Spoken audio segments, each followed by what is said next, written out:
the trap. Welcome to the trap. Welcome to the trap. Welcome to the trap. Welcome to the trap. Welcome to the trap. Let's go. Zen. Trap. Zen. Trap. Zen. Trap. Zen. Trap. Protect. Yo, peace. Welcome back for another ZTP, Zen Trap Perspective. The mission at the Zen Trap podcast is to inspire and empower people to continuously seek eternal peace to maximize their personal potential. I'm one of your two hosts, Zen P. Yogi LG.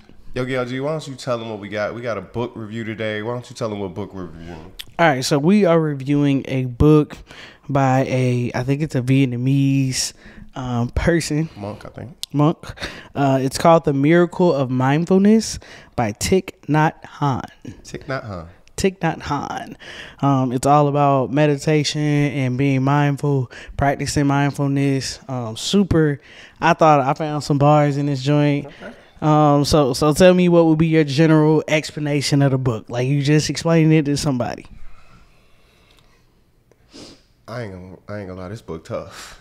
It's This was a tough read or listen. This book is about meditation and its benefits.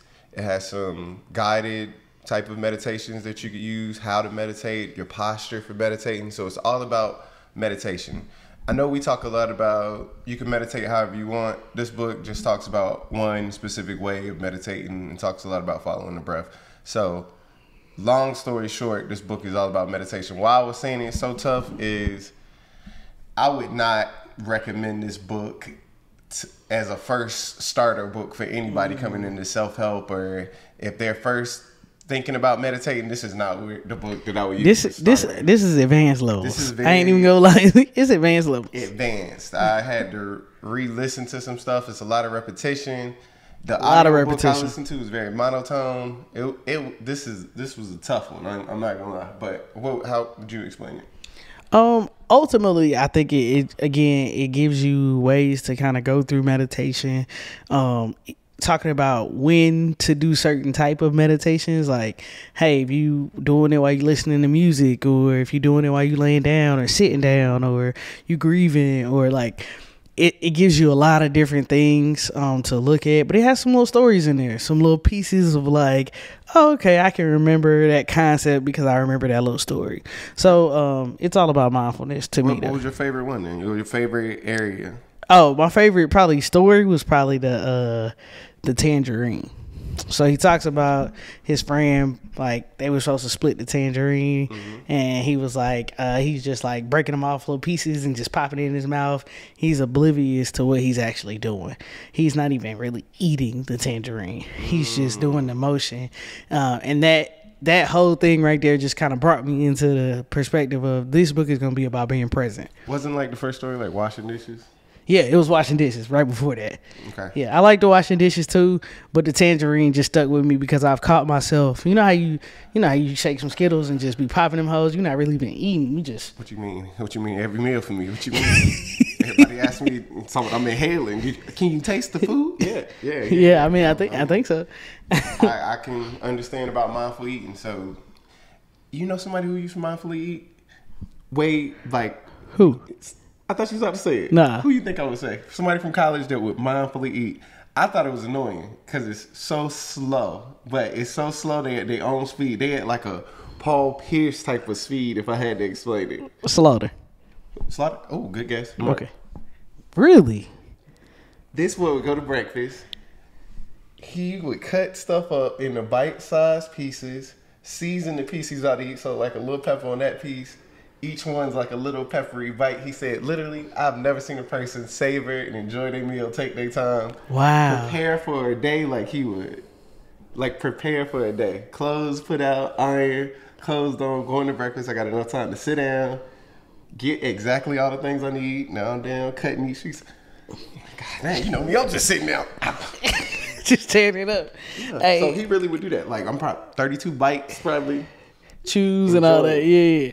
You know what's funny? I remember I watched like another one of my homeboys, Deron, eat breakfast one time, and he just took like grits and poured it over everything, eggs, ketchup, sausage, bacon, whatever, all mixed together. Just I was like, boy, what is you doing? He got grits etouffee. But that's interesting. I can't say that I'm super mindful while I'm eating, but it is, some parts I am. I'm a foodie, so I kind of focus on that. What was your favorite? On like the first couple bites. My favorite, I like that king story. Do you know the king story? The king story. The king went to a peasant. Oh yeah, not the king. They called him something else. Emperor. Pharaoh? Yeah, emperor. King. Yeah. Okay, I was like king. I was saying word. Yeah, emperor and the hermit or whatever. Sure. Yeah, whatever the man was called. So I like that story. Okay. That was my favorite story. I also like. So that story was about. Yeah, I ain't giving y'all the story. Fuck that. Read it. Ultimately, the story is just about. The story's about. Go ahead. The story is about basically this emperor who goes to this hermit and he's trying to get I want to know the answer to 3 questions. What's the best time for? I don't know the 3 questions, but the 3 questions are so profound. Like, what's the best time to?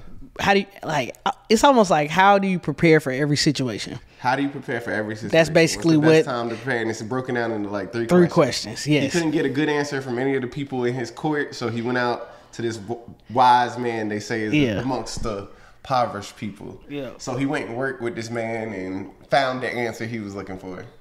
Ultimately, you definitely got to read to see how he found the answer. I can tell you what the ultimate answer is. I guess that ain't no. It's like you're your own master. But go ahead. Yeah, you your own master. Yeah. The best time is always gonna be now. The present. How we're now. The present. It goes back to the same stuff, but it just tells you in a concept that you can remember. That was my favorite kind of story in the book. I'm sure you got some bars over there you want to get off real quick. Yeah, I got some bars. Play them bars. So. I honestly, if I think about it, it's so many bars in here. I gotta see which ones I want to get. Damn, this is hard to navigate. All right, let me see if I got one while you're doing that. Yeah, you might have to cut this out. Highlights. So I didn't really write any bars down per se, but I have just kind of notes on the book, so we can talk about that after you get your bars off, I guess. Okay. All right. Cool. This shit is hard to navigate. I shouldn't have did it this way. But one bar that I did like was just the definition on why you should meditate. Like what's the importance of meditating when you could just go to sleep is what a lot of people might ask. And it says because a night of sleep doesn't provide total rest a lot of times. No, it's a lot of people out there with insomnia. For sure. You sleeping, but you ain't getting good quality of sleep. Yeah. So I love this one where it was like the mind is like a monkey swinging from branch to branch through the forest. We've heard that before, and I love just when people kind of quote or talk about how like your mind can just go places if you let it. So just trying to like reel your mind in, mindfulness of feeling in feeling, mindfulness of mind in mind. He's talking about how you like should be mindful of how you're feeling and feel that, and then you should be mindful of your mind. So he just kind of like. It's little concepts like that where you read and you like, what did it say? Let me reread that. What? The mindfulness of the mind. So I thought that was really interesting. But once you go back and you kind of see like the layers that he's kind of laying on, he's basically telling you like it is so important to be present. And to reiterate, a lot of times in the book, he was saying like when you breathing, you need to be like, oh, I'm breathing. Like I'm inhaling and I'm exhaling, and bring your attention to what you are currently doing, whether it's washing dishes, eating a tangerine, breathing, experiencing anxiety, whatever it is, concentrate on it. That's well said. That is exactly what is happening. I think the tough part for me, and of course it's repetitive in there because it really wants to lay that idea and thought home of your intention, is for a monk life, they want that to be all the time. That's all day long. You are aware, and attentive, and present all day long. And can you even think of a time or a day where you were just present and attentive all day? I don't know if I remember the last time I had a day like that. And if I did, it was probably...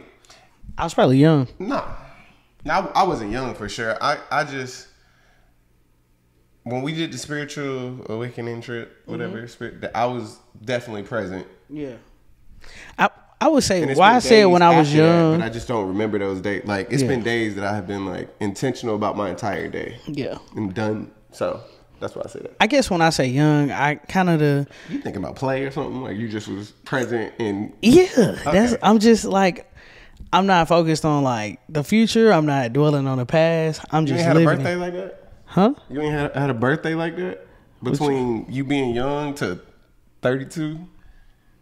Where you like just present, living in the moment, a vacation? Maybe a vacation. I mean, I'm gonna say I've had moments. I'm talking about like a day. Yeah, I'm talking a day. No, you ain't been on vacation for a day. No. Yeah, okay, cool. No. We need to talk after this.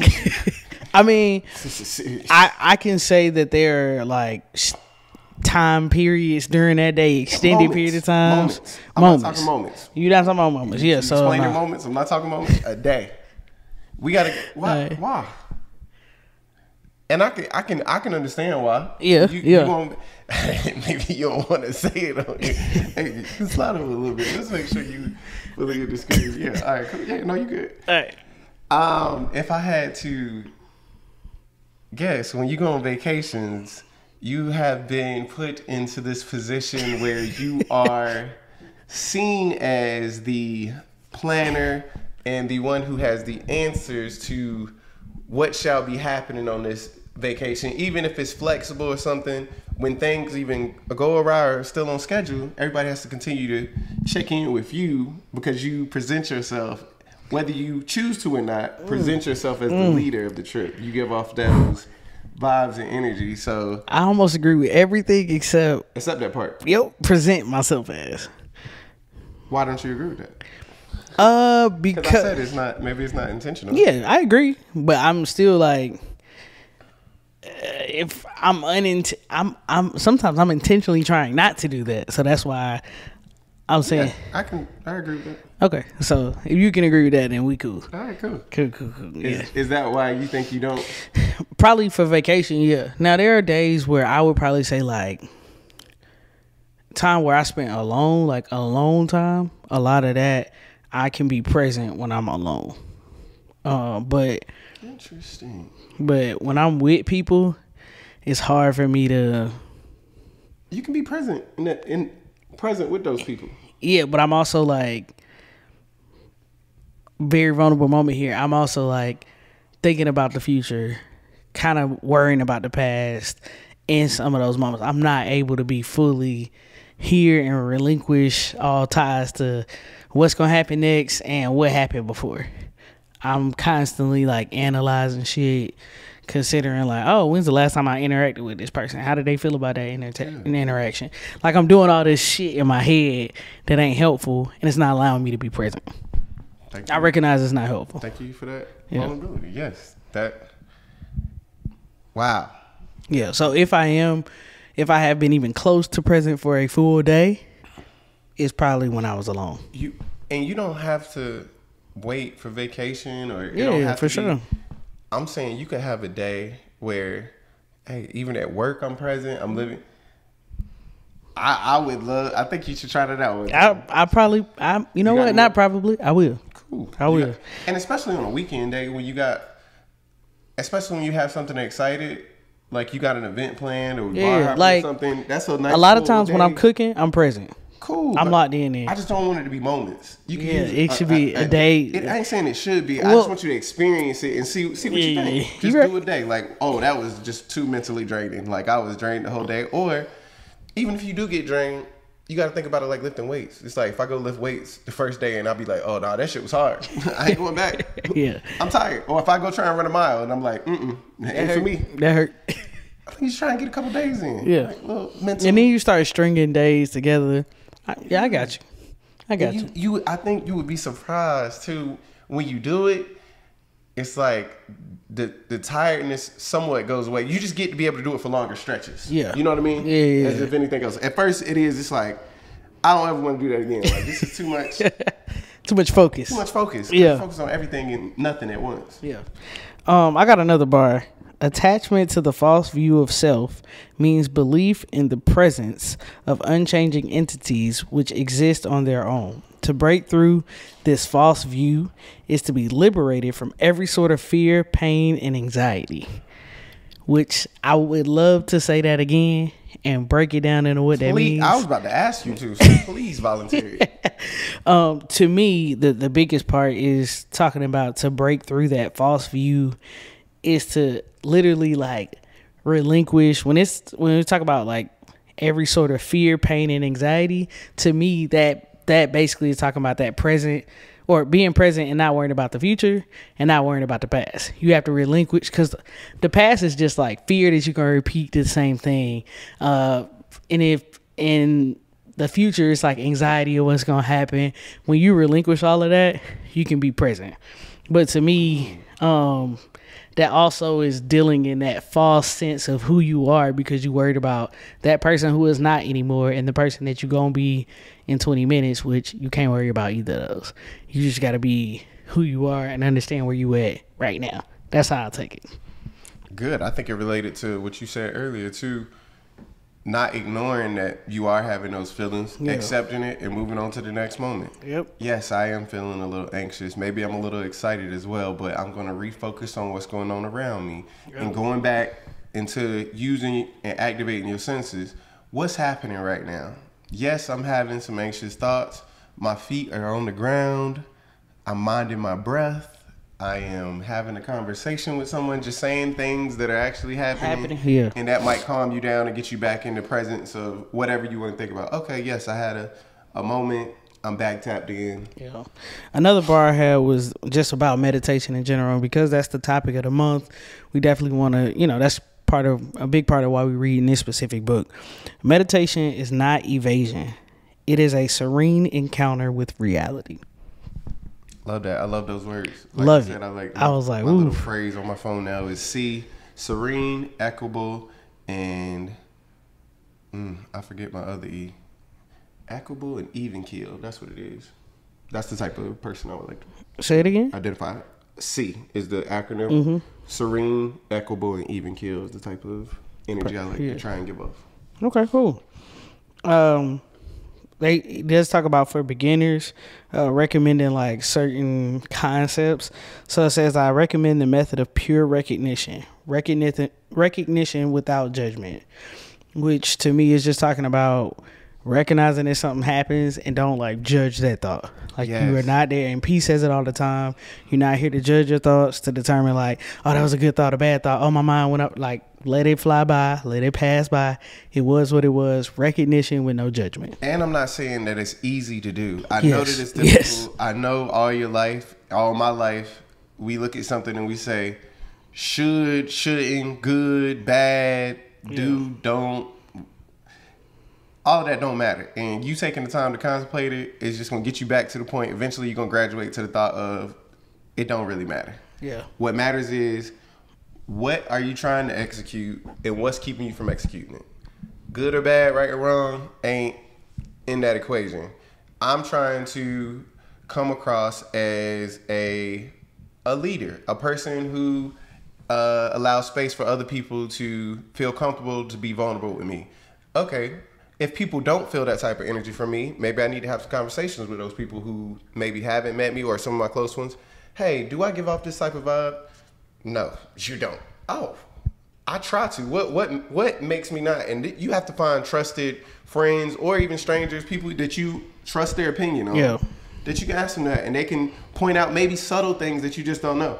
Well, when I'm talking and you're listening to me, you think your face is like you have resting bitch face or something, like, so that doesn't make me feel comfortable. Oh, okay, dang, I need to work on my face or something. Or you never let me get a word out. You always the one.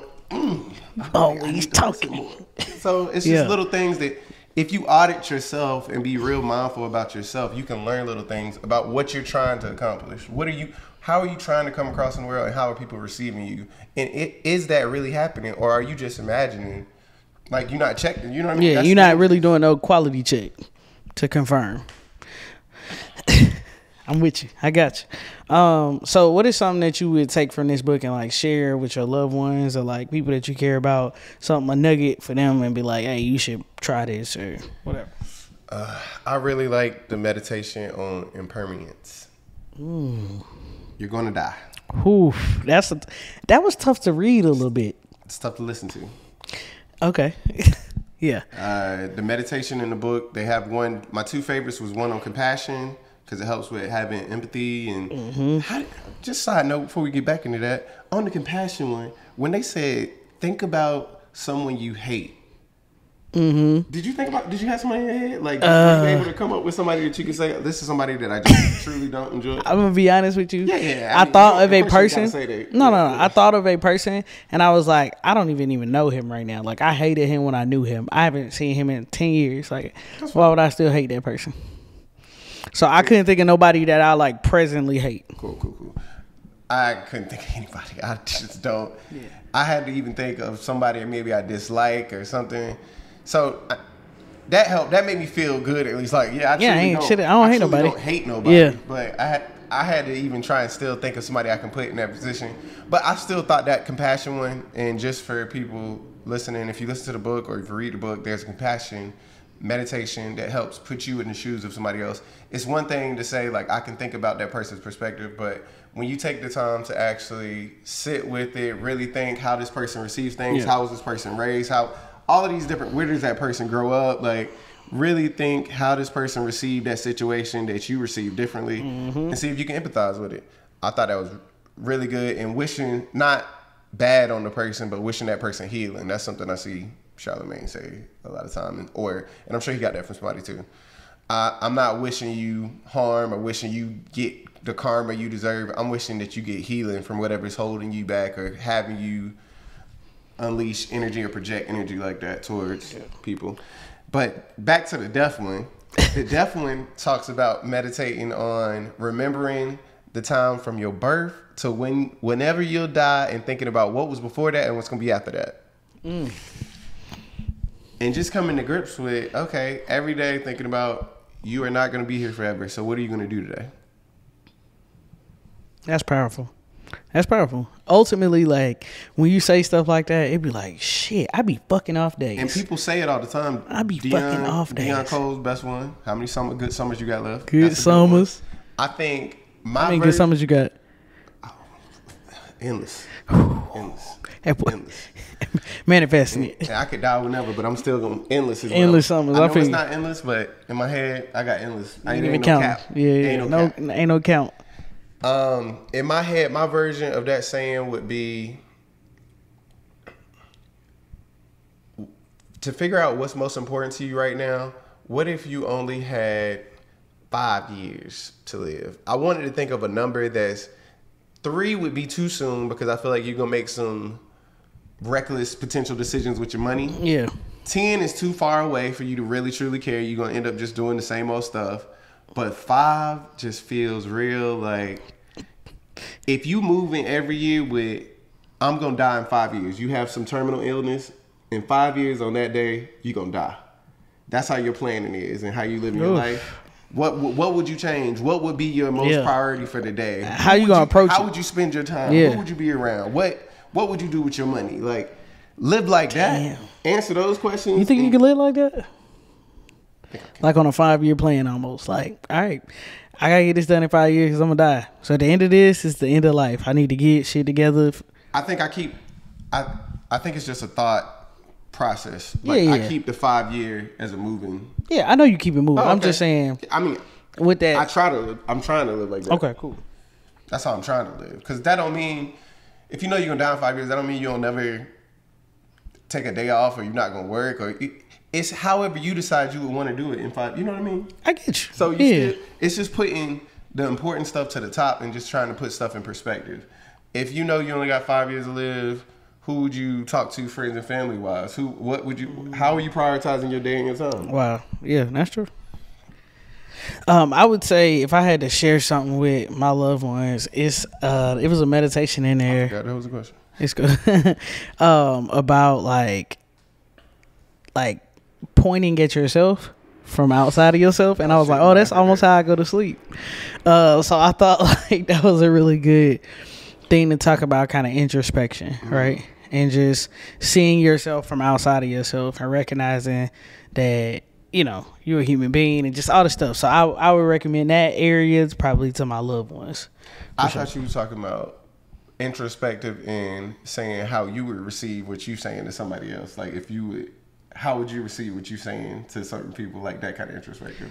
I don't think that's what the meditation was about. No, it wasn't. But, okay. It wasn't. That's why I thought she was going. I was like, oh, but it wasn't. But that's cool. Yeah. Did you find something in the book that I could grow from?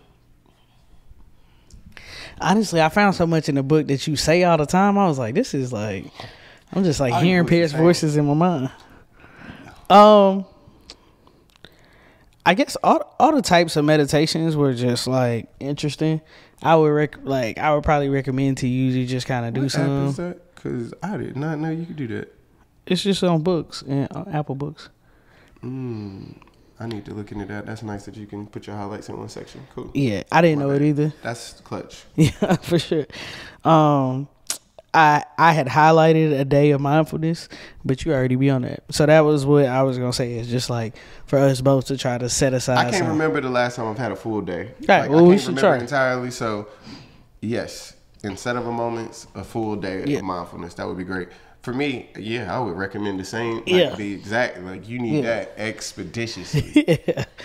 Don't wait for a vacation. Facts. Do it ASAP. Or you got one coming up. I was just gonna say I might do it like very soon, like within the next 24 hours. Honestly, this can go into my last words. Yeah. You can take these two subjects and benefit and take these on vacation with you, because the next thing we could do is a Zen Trap chat on next month's topic, which is boundaries. I thought you was gonna do a hook. Boundaries. Yeah. So you should. No, I don't like the word should. So you gotta catch yourself. You can. You can, if you desire to have a mindful day, incorporate boundaries into that mindful day to make sure that your mindfulness is not broken during that day. That's a challenge for your girl. I ain't even gonna lie. You will need the tool of boundaries to ensure that you have a successful mindfulness. Yes, I agree. I would encourage you. Yes, it's easy to have a mindful day alone all day long with nobody monking the temple by yourself. Exactly. While you're on vacation and you know it's peak time where people are going to come to you and do.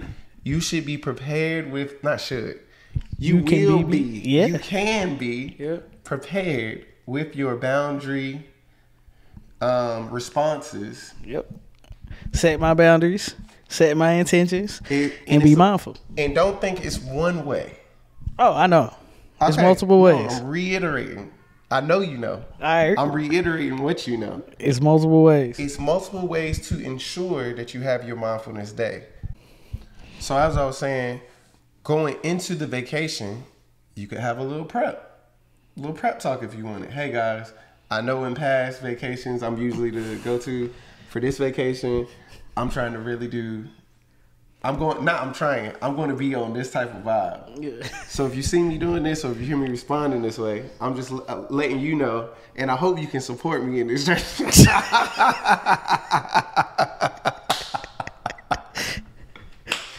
And I hope you can support me in this journey.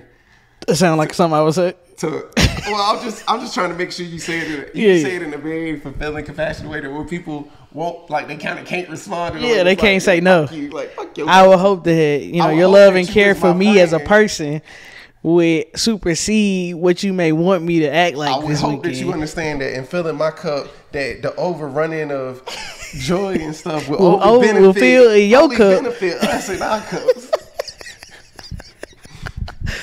Yeah, for sure. I mean, I think that's a really good idea. I've already said at some point this next trip I go on, I'm not traveling. I'm on vacation. I'm on vacation.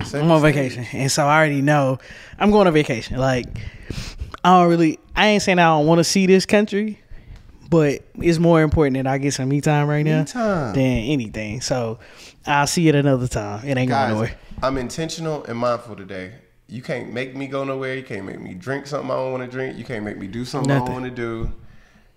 I will still be with the shits. I'll still be present, still in my conversations and modes. Hey, at this time, I'm going to the beach and I'm just going to be there. My phone's going to be on silent. If you would like to accompany me, you can. I will be there. You can join if you like. That's it. I feel that. Food tonight is free for all, guys. Please do not ask me where we're going for food. If you do ask me, I'm going to respond like this. I'm just here so I don't get fined. I'm just here so I don't get fined. Have a good time with it. So I hope you have a great mindful vacation. Relaxing, I appreciate intentional, all those things. You got any last words? Ultimately, meditate, man. Like, it ain't gotta be this way. But this guy, how he talking, find you a space to clear your mind, or not clear, whatever. Just center yourself, be present, feel what you feeling, right? Like, not judging your thoughts. It is life changing. Life changing. Self audit yourself. Self audit yourself. I should do it more. I know that it's plenty of life changing stuff that I don't do, and I should. But I'm telling you, I should. I can do. But find you some space to meditate and get present. It will absolutely change how you view life. It will change your perspective. For sure. Your mental shift. This has been another ZTP book review. I'm one of your two hosts, Zen P. Yogi LG. If you can't do nothing else, Protect your peace. and protect your energy. It's the Zen Trap. We out. Welcome to the trap. Welcome to the trap.